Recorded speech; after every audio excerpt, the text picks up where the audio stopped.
Good to go. The dynamics of a child on a soul level are very similar to that of an adult. But in our linear world, in our time, a 10-year-old has no comparison to a 75-year-old, but on a soul level, very, very compatible. So when someone says, oh, why did a child have to die at that particular age? Well, the simple answer is because it creates opportunities in growth that other manners, an adult or seniors, would not make things available for. So, but when we talk about the souls, we have to realize that we really are spiritual beings. And I think once people start to realize that there's more at play, then they can start to see the connections we have with our children, with our friends, with everyone we come in contact with, because it really is a really well orchestrated play, kind of, to a certain extent. And the other side uses all sorts of complexities to interact and to make things happen. So we'll go over a couple. We're going to talk about soul plans. We're going to talk about life plans, which is free will. And we're going to talk about exit plans, because they all especially play into a child's passing. Now, I know a lot of you have already know some of these concepts, but they're really important to go over. So I'm going to give you a little bit of what Spirit had given to me about the soul plans and how things start off. In understanding the loss of a child, that needs to be understood that the connection between our plane and yours is in full motion throughout the process of your lifespan. And we see that before we even come here, and especially when they transition. One of the things I want to get across, and it'll probably come out, when a child dies violently or young or something like that, they have it built into their system. They know exactly how to transition back to the spirit world. It's not like they're lost or they're caught up in something because of the manner of the passing. Okay, the manner can change, and I think a lot of times we hold on to the concept of manner. Like, why did it have to be a tragic accident? Why did it have to be a drowning? Why did it have to be suicide? They'll pick different manners for objectives that they decide at that particular time should play out. When life begins on your plane of existence, there are various degrees, or we should say avenues, that one will be able to access through their life. These access points are very important, as there are times and experiences that certain influences will come into one's life in order for them to grow and experience the necessary knowledge that they are seeking. So it's not the length of time in one's life that determines the person's path, but in actuality, it's the quality of the life and the experiences that have been planned out that must be taken into consideration. We know that a lot of children that pass early are only here for a few lessons that they need completed. So they don't necessarily come with a long lifespan built in, because they might be here to finish up on something, or they might just be a few things, or to facilitate other learning for all of us. So we have to get it out of our head about, 10 years old and 70 years old. It's on a soul level, it's totally different.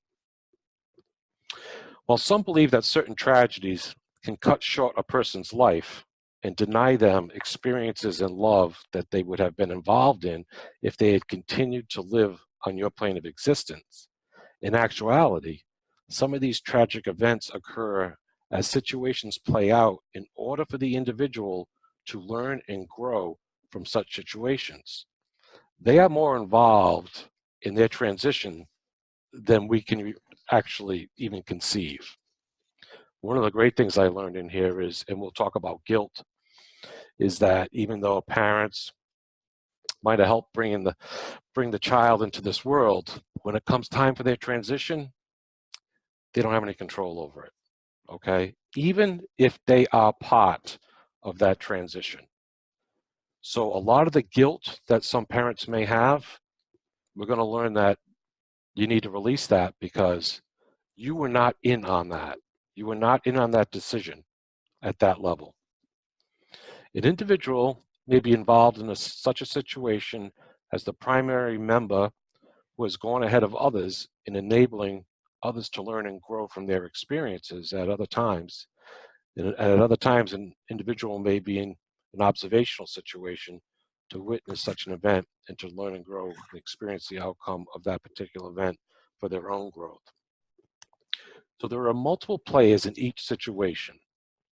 And depending upon what particular part your loved one plays will decide on lessons and knowledge that have been learned or will have the opportunity to be learned. So what happens is when the children are here, not only the children, but all of us, we're interacting, we come upon certain growth opportunities, and through free will, we can decide if we want to step into that particular opportunity or wait and join another opportunity. An example of this may be sudden death of a loved one in a car accident, while there may be others who survive. Many associates, such as family and loved ones, will question why a particular person died and not the other in this particular situation. In actuality, the person that died was in fact the leader of this particular event on a spiritual level. This particular individual was willing to accept this access point in order for others to have a larger scale to learn the reason behind this. So that's one of the examples where there's more at play than what we think. And a lot of times we're trapped in saying, well, how can a 13-year-old or a 7-year-old or 18-year-old make a decision like that, when they've only been here on the earth plane for a few years? Once again, we have to realize that that soul is a lot older than that, and they're an individual soul, and they're making plans before they come here. They're interacting with people that are already here, and even though a parent or a loved one or someone close that protects the child or helps bring up the child believes that they shouldn't have to make that decision, we, the adults, become the children. The children are actually much wiser than us on that spiritual level. One perspective has to be able to shift in order to understand these concepts. Otherwise, they will create more questions and possibly create unease with the satisfaction of a particular answer. And that's what we're going to be talking. That's the main thing, is our perspective. It's the main thing. It causes natural grief to become overwhelming sometimes for some people, where it can actually stop their own personal growth when they're left behind. So we need to really start to begin to think that these young children, and when I say young, they could be 40 years old to a 60 or 70-year-old person, that these children are in on the event, okay? Not all tragic events occur because of the playing out of the particular situation in order for spiritual growth to all involved. Some events occur due to other situations that are playing out with other groups of individuals. And we say individuals, we mean groups of souls. What this means is, actually, to give a good explanation, that this can be complex to explain, but think of it as a circle partially overlapping another circle within a third circle. The interaction of many groups and individuals are happening at the same time. Some overlap for a particular purpose, while others become involved in other situations by virtue of changing learning experience plan. And that's the life plan. The soul plan is the goals that you want to create before you come down here or over here. And the life plan is free will. And so you can change your life plan as long as it works with your soul plan. So what happens is, when individuals start to interact with other individuals and other groups, their life plans change, but their soul obligations will remain the same. So if someone passes in an accident, they might have passed in a drowning around that same time. It's just the method was changed because of the opportunity for other people involved to learn and grow from it. That's the circle inside the circle. And sometimes when we do the free will, and young people are very social, so they have more access to interacting with other groups and other people, which creates more opportunities for learning. So I think that that makes a lot of sense when we see a lot of younger people passing. I think as we get older and stuff, and some of us, are limited to, groups and individuals that we interact with, a lot of our opportunities are less than when we were, let's say, adolescents or teenagers or things like that. That's just my opinion, but it kind of fits in that way. So while many will be going from point A to point B, some will make side stops in many different areas. And when this happens, they may be subject to the experiences that are happening to other souls at that particular time. There's an expression you use as being in the wrong place at the wrong time is true to a certain extent, but it is not true in other circumstances. While one may believe to be in the wrong place at the wrong time, in actuality, you could be in the right place at the right time. But things will play out as they might have, but just in a different place and situation. So if a child decides to go out with a group of friends or decides to hang around and gets involved in drugs and with the wrong crowd, what they're doing is they're taking on the dynamics of that individual or that group. And in that situation with those people involved, if a transition is to happen, they could take the opportunity to transition in that manner through that group. So if someone is involved in an accident, where there are multiple people, let's say a car accident, because it's a group, it's easy, for an example. The soul might decide that this is the time, this is the group that I want to be involved with, and accepts what is going to happen. And then they will accept their part. Their part might be to be a witness to it. Their part might be to transition, depending on what level of development they're at. They may transition for various reasons, for growth for various people. Other times they might decide to stay and be in a coma, or other times they may stay and be relatively not harmed physically, but they are mentally, which will lead to opportunities later on in life to both give and receive compassion and support. So a lot plays out at different times. So there's a reason for everything. We've heard that expression before. There really is a reason for everything. Some of the things we're just never going to know on this plane because it would disrupt our growth. But what some of us try to do, like me, I like to ask a lot of questions and then try to put some pieces of the puzzle together so that we can get some of the answers or some of the insights. And I know Spirit mentions in the book that they want this information to get out because there's a lot of unnecessary suffering with people that have lost children to the point where their soul's growth has been stunted, where it should not have been, and it causes a ripple effect where people they come into connection with later on in life, it disrupts their life plans. So everything's connected. So if a child passes and a particular parent or someone is grief-stricken to the point where they can't continue on where they're supposed to partake in the groups that they're supposed to interact with, then their opportunities for growth diminish. And by them not being involved in this, other people's opportunities will also diminish. On the flip side, with the life plan, it's flexible. The life plan brings in flexibility. So certain lessons can still be learned. They just kind of shift the dynamics, shift the timing, shift things in our lives.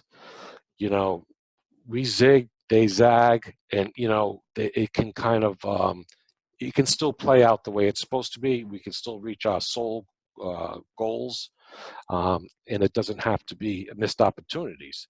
And that's the great thing about the free will I call it free will and the life plan. It just gives us so many flexibilities and opportunities. I think a lot of you already know about exit plans and how that comes into play, and we see a lot of that with the younger children.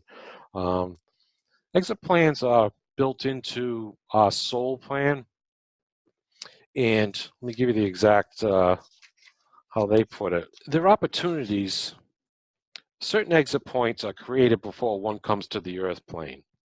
These exit points are the ability for the soul to return to its original environment at a pre-selected time. If a soul has achieved the majority of its lessons that it came here to experience, it may decide to return earlier than had been planned. The reason for this is that continuing to live on the earth plane may bring additional pain and suffering for those who are close to the individual that might not necessarily be necessary. So we all have these exit points that we can take at some point, and children that pass at an early age, and many of them take those because they don't have a long list of soul goals when they come here originally. So a young girl, I had read for this lady and her husband down in Florida, and her daughter Carla came through, and Carla explained to me what the exit, exit plans and exit access points were. And she showed it to me like a highway. You would see there was an exit to the right, there was an exit a little farther up to the left, and in her situation, there was the end of the road that I could see, and it was very short. So I explained to the parents that she took the first exit, and she had passed in an accident. It was a ATV, they were on holiday and riding a bike or something like that, and it was a quick crossing. It was just strictly an accident. And she said if she had taken the second exit, it would have been like 2 or 3 or 4 years. She would have been in the hospital. There would have been a lot of pain and suffering from the parents, and it wasn't necessary for everyone's growth. And then I said, what about the end of the road? Well, she said that she would never live past 20. So I mentioned this to all the parents, to the two parents, and it turns out Carla had I think it was a blood disease or some type of rare disease where she would not have lived into adulthood. And that probably in the next few years, she would have been hospitalized, and everything she had said would have played out. So it was a nice example of actually seeing it, hearing it from a child. She showed it to me visually, and then my spirit guides in the book, they go in to explain the exit points a little bit more in depth. So that just kind of gives you a background on it. So and an example of how it plays out. So I just wanted to go over the exit points, the soul, and the life plans. If anyone has any questions on those, let me know. We can talk about those, before we go on into some of the specifics. But it seems like your IQ on this stuff, a lot of people are up on it. But I did want to bring that up because it's really important that we can change on the go.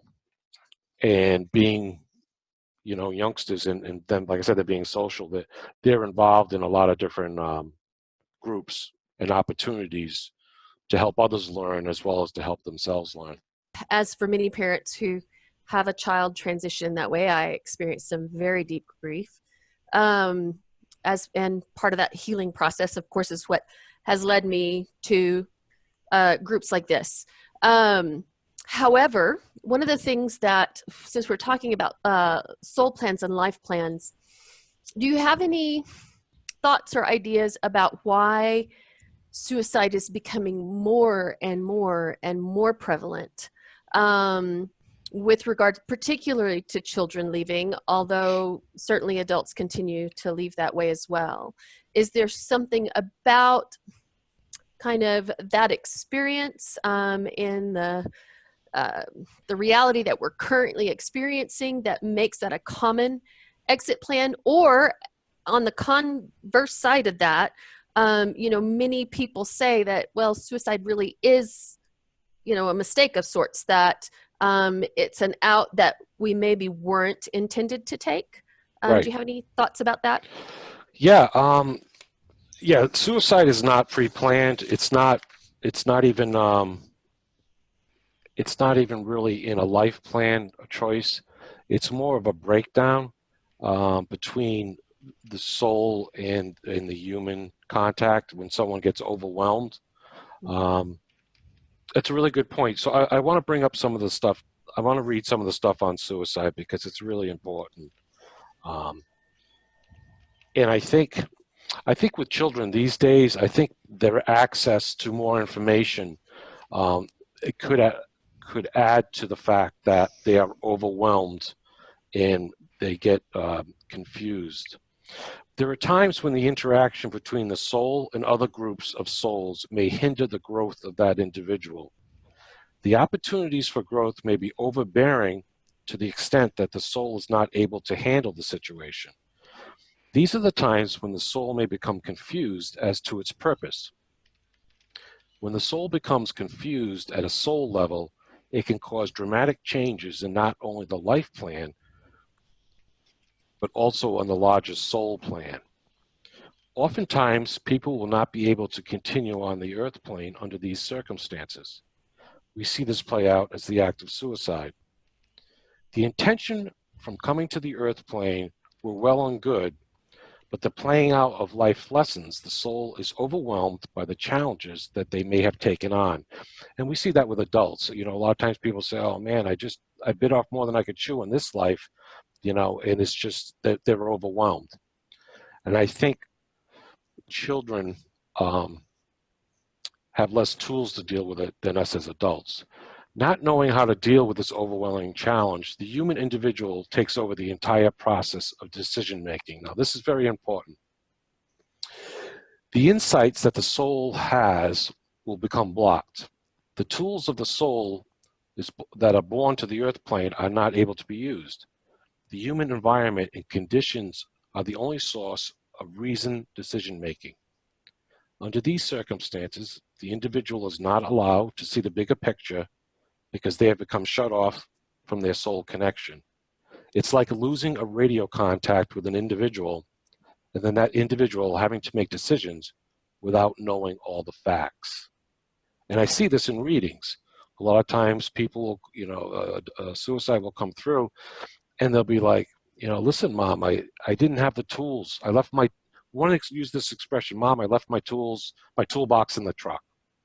I didn't come to earth with the right tools. And they became overwhelmed and they wouldn't be able to deal with some of the things that were going on because they didn't have those tools that were necessary to carry out their life plan. When the individual, it's like, yeah, the radio contact, with an individual state of mind, the decision-making abilities become corrupted, the choices become unregulated and indiscriminate. So what happens is, in this suffering, the inability to see a solution that creates an environment where suicide is the only considered option. This not only affects the soul, it affects those around it. Some of the effects of those who are connected to such an event can be worked into their life plan. And we talked about that a few minutes ago. This particular situation has not been set up before they arrive, but it can be used to learn certain important experiences such as self-love, compassion for others, and to bring awareness of this problem when individuals feel lost and connected. And we see that with a lot of people that have lost children to suicide. They put their energy into the awareness of suicide and how some children are isolated and they feel like they're alone. And that's one of the worst things for the child to be isolated, because then all of a sudden their human mind is making, you know, all these decisions and their hormones start to kick in and their chemical reactions, and that they're not getting the full picture. So it's important that we reach out to these individuals. And that's growth opportunities for adults to reach out and work with these children and to show them that there are alternative things that they can use to help them out of this situation where they don't need to go down that route. The individual soul returns to the spirit realm after suicide is greeted with love and compassion. They realize upon arriving that they could not make the critical decisions at the time they took their life. Often when realizing this, they understand that they wish they had not completed the act. For now they have a different perspective, and they can see how and why it played out. And we see that with other crossings. But from a new perspective, they also see that on the earth plane, they didn't have the opportunity to see the bigger picture. They will begin to learn self-love, the taking of their own life, and realize they do not have the tools to continue to live on the earth plane.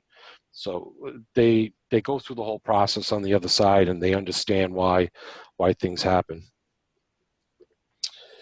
The individual, once they'll have the opportunity to come back here once they've learned, the reasons, and when they do come back, they come back as a stronger soul, and they have access to, the certain things they need, to continue. Like a lot of times, a lot of natural healing properties we have, laughter, our intentions, our intuitions, a lot of those things guide us through tough times. But with individuals that have to get into that cycle where their mind is, creating all these things, and it's a downward spiral, they can't get that intuition or that inner feeling that they need to balance out like a lot of us do. People that witness such events are often traumatized to the level where their soul has been corrupted. So it's important, if you are involved in a suicide, that you allow yourself to accept healing and love and compassion from those around you, and because they're sending it from the other side to you, but you have to open up to it, and open up to it for people around you here. A lot of times we block things, we shut down, we go into isolation. And, the grieving process is great, and it's fine, and it's natural. But at a certain point, we have to allow others to interact with us, so our loved ones on the other side can get through and help us and send us signs. We've seen that before with the signs. We talk about signs. Some people can't get them. Sometimes people are blocked for various reasons, and, so it's very easy to block ourselves. And, we always talk about like chakra cleaning and balancing our energy and stuff like that. So it all works the same way. You want to be in the best condition you can be, and to allow that love in. So there's still growth opportunities after a suicide for those left behind. One of the forms is taking care of oneself, learning that life is just as precious as everyone else's. Compassion for oneself is very important, as well as sharing love with others that have had similar experiences. By surrounding oneself with like-minded individuals, the healings can take place faster and deeper. Like-minded individuals will help in the healing because we're all at different levels of growth concerning this event. Some may have lost an individual many years prior, while others may have lost someone more recent. But with the various experience levels, everyone can aid in the healing of each other. To those who wish to heal on their own, an opportunity is also given, and is not necessarily to interact with like-minded individuals, but you must be open to receiving the love and compassion. So I think we see that with a lot of the groups, parents, helping parents heal, and a few of the other groups. It's really important that parents and anyone that's lost a child interact with these groups, because like the Spirit says, you're all at different levels, and little by little, little pieces, they add up. And we talked about it I think the last time I was on with Wendy, and we talked about some of the beginning part of the book, how the children notice a wound that the adults have after they're gone, and that wound needs to be healed. And they show a picture of it after it was healed, and it's a huge scar. It could be like a quarter of the size of your body, but it can be healed, but you carry the scar. But what they don't want you to do is just to carry the open wound. And the book goes into details on how they they fix the scar, and it's an angelic type of sutures they use that's made out of love and compassion at different vibrations. It's really, really cool. But that's what the child wants to do. He wants to see the parent or the adult, to a certain extent, to heal up that wound and be proud of the scar that you have is actually made out of love. Okay? So once that's complete, the healing process can take place faster and at a deeper level. There's a section in here in healing, and they talk about, and it'll be a bigger section in the book about, a lot of things. Take care of your body, what you put into it, exercise, daily exercise, being in nature. These all have phenomenal healing properties on a subconscious and conscious level. Okay, you can do it individually or with a group.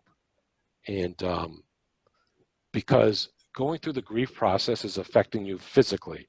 So what happens is you have chemical reactions that can make the grief process even more difficult and deeper, and close off some of the opportunities you might have for growth and sharing love and compassion.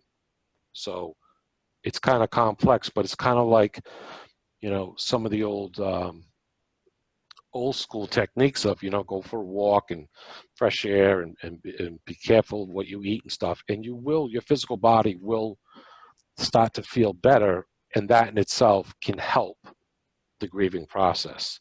So, it's all little pieces that can take effect. So I think, being with the group and stuff is really important. So Sally, in a roundabout way of your question, yeah, it wasn't pre-planned, and he had, there's a lot of, he didn't have the tools to deal with the situations that were going on, and but he's not, he's in a great place, and it's a miscalculation, I think, on our part. Sometimes we do come here and we try to take on too much. And for the younger children these days, especially what you see with the bullying and the younger age of the suicides, I think it's because they have more access to the outside world. I think, 20 or 30, 40 years ago, a 10 or 12-year-old, would have access to, the kids at the school or the church or something like that. Now they have 24/7 access to people all around the world, and they can get influenced that might overwhelm them, and I think that has something to do with it too. But then again, we have a responsibility as adults to also use that technology to intervene with some of these kids to be able to help them not feel isolated. You know what I mean? So there's cause and effect, and there also can be positive outcomes that we can funnel our energy into, loving and compassion and support for children that might be susceptible to that unfortunate, transition. Okay. Do we have any other questions? I've got a question for you, Joe. Yeah. A lot of parents have said to me, and as you know, I talk with a lot of parents whose children have transitioned. A lot of them have questions about, are their children safe, in the sense that they're aware that there's people who've been very evil on this earth, and they're worried that their children are going to be confronted with those sorts of people when they transition. What can we say to them? When a child passes, like especially violently, the child knows automatically the transitional point. So we see it as a very graphic or a tragic event, but for them, the actual transition would be the same thing as someone transitioning in their sleep. They know it's built into them how to get back to what we call home, and they're greeted by their loved ones. And actually, before they actually pass, there's a team that's put together to accept them immediately when they leave the body. And the child itself knows it's leaving at a certain level. So the transition is very, very seamless, even though to us it might seem very traumatic and very a lot of hate or evil around it. They're not. They're protected. They're very well protected, and they transition back to loved ones who and guides who have been there with them since the beginning, like our loved ones and guides are with us now if we're older. So that happens to them. When they get to the other side, they're going to go back, excuse me, with the guides and the groups that originally helped set them up for their tour of duty down here. And so they're going to be learning all the good stuff. They're not going to be associated with individuals that have lower vibrations, that are not capable of understanding some of the higher aspects of compassion and love. They wouldn't even come in contact with them. I did see in my veterans book, which is a whole different type of complexity in war when someone kills someone else. Because sometimes the soldiers will actually meet on the other side, and it's very, very healing, because they come from different perspective. But that type of complexity of taking a life is totally different than in the civilian world. Okay, so yeah, try to explain it to them that they're going to go back to the people that actually helped them bring them here, some of their soul groups, and they won't have access to those individuals. No. Joe, I was just wondering, do you think that children know they are going to pass? Because like my daughter, just out of the blue, one at a family dinner just burst out, and she was super happy-go-lucky, and she said that she would pass at 21.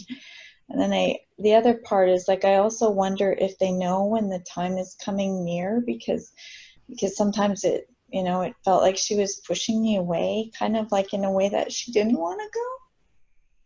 Is that possible? I definitely think that some children know when it's their time to go. I think that we know children are more in tuned to the other side than we are as we are adults, and especially very young children under 7.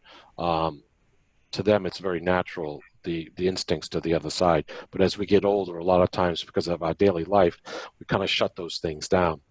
But I'm not surprised that someone, at 15 or something would know that they were going to cross at a particular time. Some people know how they're going to cross, because that might be particularly in a soul, in a soul plan, as opposed to a life plan, which might be, okay, I'm going to die early in life, but the life plan might be, I'm going to pick X manner instead of Z manner, So yeah, I do believe that that some people know, some consciously that can come out and say it, and I think the rest subconsciously they do know. It's not a surprise, their transition, at least to the soul. It's not. Especially when they interact with other groups and they decide, oh, this is the opportunity, this is where I'm going to leave, as opposed to this other opportunity when I'm going to leave. It's more planned out. Even though it's free will, they can adapt to it. You have to take into effect too the human interactions, and from a spiritual point of view, which I want people to understand, because that's the bigger picture. When it comes to human interactions, it can get a little bit more complex, because our emotions and our mental states are all being run by our brain, which is not necessarily is running on chemicals and hormones and things like that, which can affect how we go about our lives. So the main thing is to get it across the point on a spiritual or a soul level, so deep down, things are, why things kind of happened. But so if you felt like she was pushing you away, it might not have been intentional. It was at that age. I mean, I look at the age, right? Did she pass at 21? No, 23. 23. Okay. So, I think they do. I really do.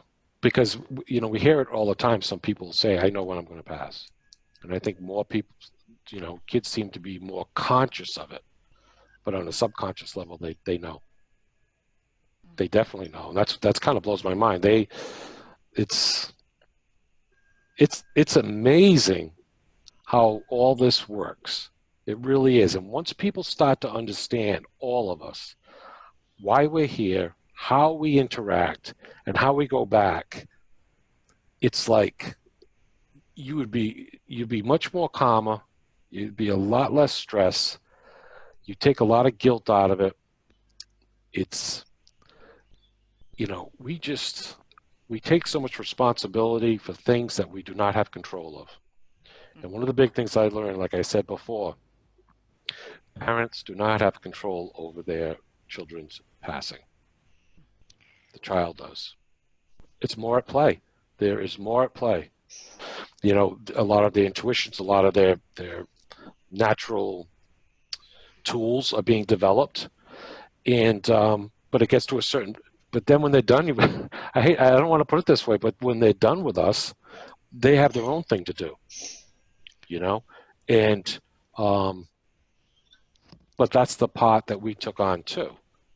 So and another thing is, and this had come through in a previous book, when you pass over, you'll have the opportunity to relive your life with your daughter from the time she passed all the way through, you know, adulthood.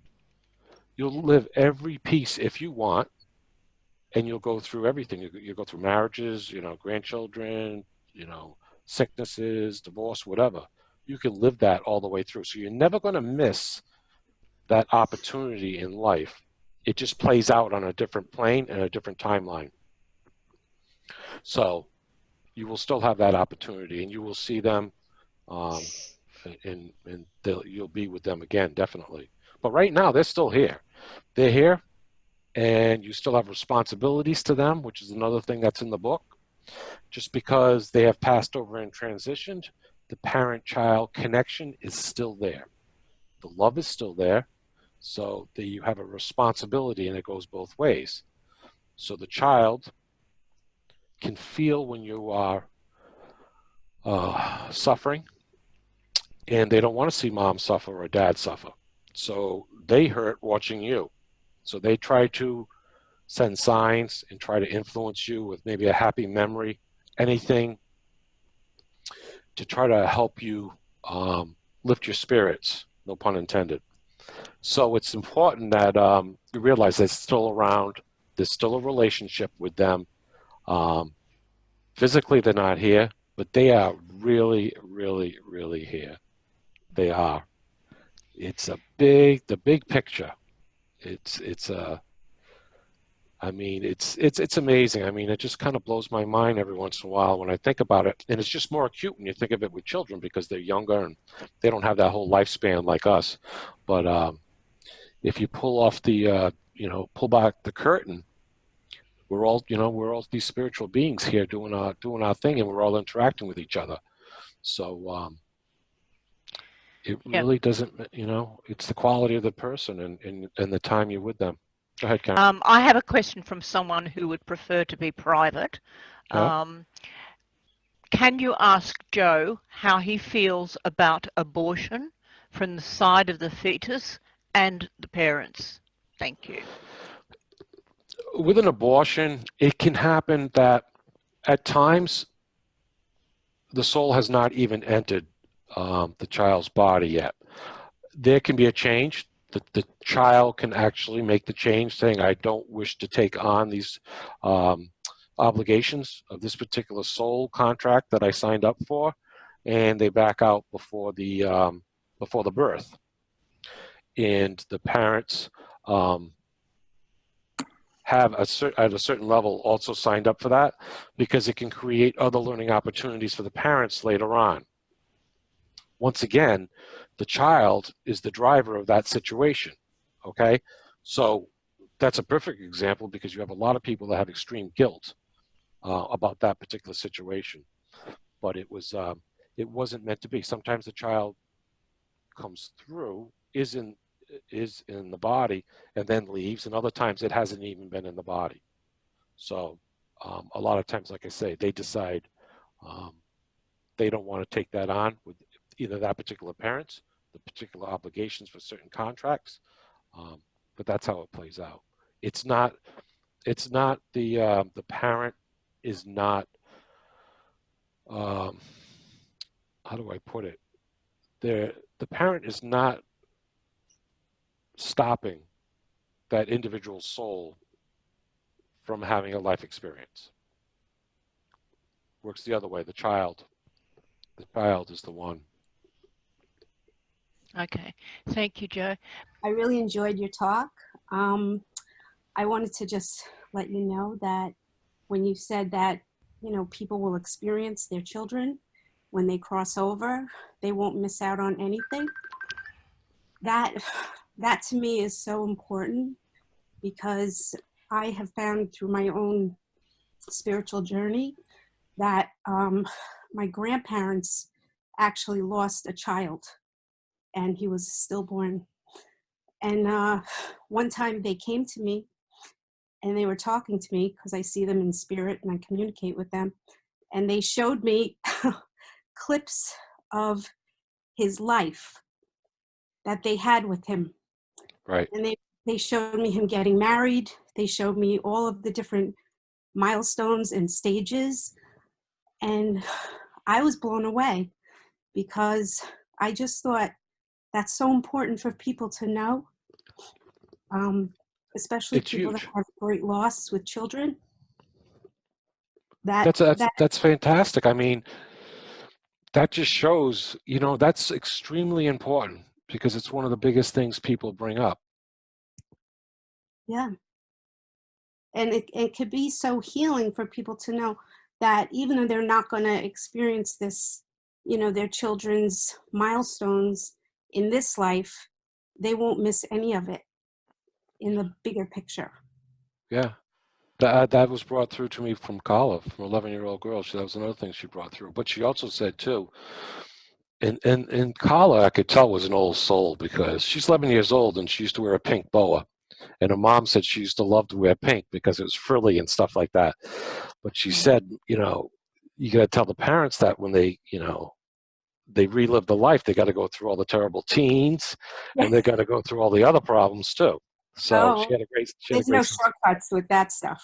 Right, exactly. Yeah, it's not all the fun stuff, because you know, it's part of the deal, as they say. Yeah. But Okay. yeah, I think it's extremely important for that to come out, so people know that, so that they can continue on their life path here before it's their time to go. So, Right. so it doesn't make any difference if you leave when you're 50 or when you're 80. You know, you're still going to be able to get back to when your child passed. Absolutely. At your age when they pass too. Right. Before I leave, because I have my circle tonight, Joe, that was just fascinating, as always. It's always a joy to hear you, and you have, it's going to be a marvelous book. I'm looking forward to reading it. And so looking forward to having more interactions with you too. So Thank you, Greg. Thank you so Thank you, much. Craig. Yeah, it's good to see you.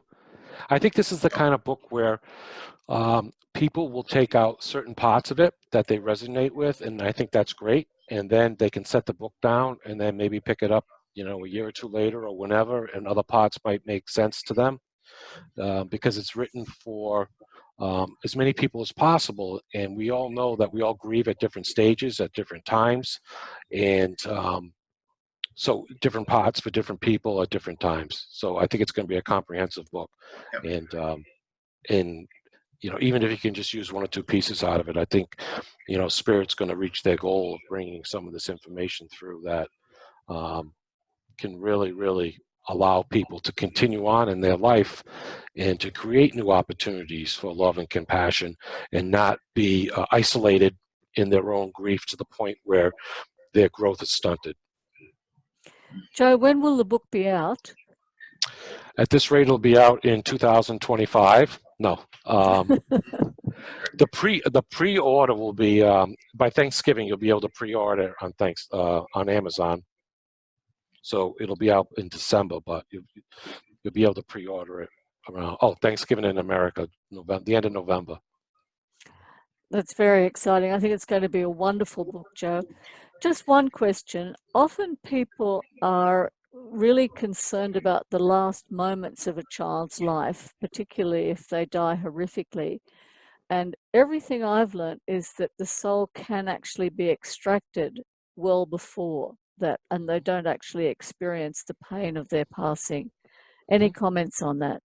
Absolutely. I've seen that. I've actually witnessed that in adults where the soul was outside the body while the body was suffering. The lady was passing of cancer, and she was going through some physical discomfort, and she had passed a couple of days later, but I actually saw her above her bed, and so she was already out of her body at that time. And it happens with children too, especially traumatic or violent crossings. They're pulled out of the body. The physical body might have reactions, but it's not affecting them, the soul. And like I said earlier, and they wanted for people to know that the transition back to the other side is seamless. There are people there waiting for them. Actually, if it's out in a road or something, they're actually there while it happens, and they're aware of it. The children actually are aware that their loved ones are standing there near the car or wherever it is, and they can actually see themselves in the accident. But it's not as traumatic. Let me think of the words that Spirit used. It's not even as traumatic as an older person passing in their sleep, which I thought was incredible. That's a lovely, lovely thing for parents to think about. The other thing, Joe, I get a little bit annoyed when I hear mediums talk about children being trapped or lost, like the whole idea of some ghost hunters say there's the spirit of a child still here. Right. As far as I understand, no child is ever lost, that they do, and would you like to confirm that they do find their way home instantly? Oh yeah, I just say, I have to say, people that say that, it's just bullshit. And there's my swear for today, because they're not. They're pre-programmed. It's like they have a GPS built into them. It's not. They're not these frail little babies. Okay, they're spiritual entities. They're powerful. A lot of these children have advanced souls. They take on these huge obligations that most of us couldn't think of. They're like rock stars when they get to the other side. Some of these children that are murdered and go through these horrific things, they're rock stars on the other side, because they've decided to step into that learning experience while they were here. It was kind of learn on the go, and it last, kind of like a life plan, not a soul plan. But by having the courage to do that, on the other side, they just take leaps and bounds on their growth. And many times, when they decide to come back to our side, if they do, you see them take up positions of counselors, nurses, doctors, psychiatrists, healing modalities. Because they already have that built into their soul from such extreme circumstances. So when they do crossover, they know automatically that they're not left in some by themselves and isolated. No, if there's a team around them that bring them home, they know the way home, but they're there to greet them, and they're not as tender, soft creatures as we might see them here. Okay, so they have more. Their soul is stronger than what their physical body looks like. You know what I mean? That might have been really handicapped their whole lives, and then when they pass, people think like, oh, they strong enough, or how, when they pass, they're, they have no physical problems. They're very strong, and the same thing happens with children. They're not going to. No. Spiritualist church in Arizona, and a supposed medium told me to let my daughter go so she can grow. This woman knows me, knows my story. I think someone else said with suicide, they have to come back. They don't have to come back. it's up to them. A lot of times they might want to, and even if they come back, you're still going to see them when you get to the other side. Don't worry about a crossover. They're still going to be there. A lot of times they do want to come back because they see what they missed, and they're like, but when they come back, they're much stronger. About the medium, a lot of times mediums, they have poor bedside manner, I want to say. They don't know how to transfer knowledge. Even if, a lot of them don't even have the knowledge, but some of them, even if they do have the knowledge, they don't know how to transfer it to someone, and they can cause anxiety and stress to the person they're talking to, and that's just not necessary. So when she said, let your daughter go so that she can grow, your daughter's not going anywhere. I mean, your daughter's going to grow. What she meant was, your daughter wants to see you happy. Your daughter does not want to feel your pain. But your daughter's going to be there next to you, interact with you for the rest of your life. And she's also going to grow. So she could have been more diplomatic and explained it a little bit more broad, that by your healing, accessing her love in starting or accelerating the healing process, that she would feel more enlightened on the other side, and feel like that you're going to be okay. It's kind of like when a child is sick and you want to overlook that child, but then as this child starts to get better, it's like, all right, I can go in the kitchen, or I can go out in the backyard. The kid's playing with the dog, so I really don't have to worry about him. I don't have to be totally hands-on. And the child on the other side is feeling the same way. Do I have to be hands-on with mom all the time? Or she seems to be doing better now, which is great. So I hope that helps, Brenda. I hope that helps answer your question. And really, help them, give them love and support, and realize that their grieving is a special type of grieving too. And they have a lot of guilt too, and they don't want you to have the guilt, because we don't have the control we think we do. We really don't. It's amazing. It is really amazing, especially people that were actually involved in the crossing. Tremendous guilt, and it shouldn't be there. Shouldn't be there. These kids are powerful. They're strong, they're powerful, they have, they're very courageous, very courageous. But it's our job to help those left behind, and that we have to be courageous to support them and get them to be able to create opportunities in their life that can bring them some joy, some laughter, share the loving memories that you've had with a child, and to make sure children that are in danger, that feel isolated, get the access and help that they need. So we all have our responsibilities at some point on some level. And little stuff goes a long way. We all know that. A little bit here, a little bit there, it adds up. So, a smile, a small act of kindness can help everyone. So, Joe, so nice to see you. Wonderful job, as always. Thank you. Of course, I concur with a lot of what you said from my experiences with Danny.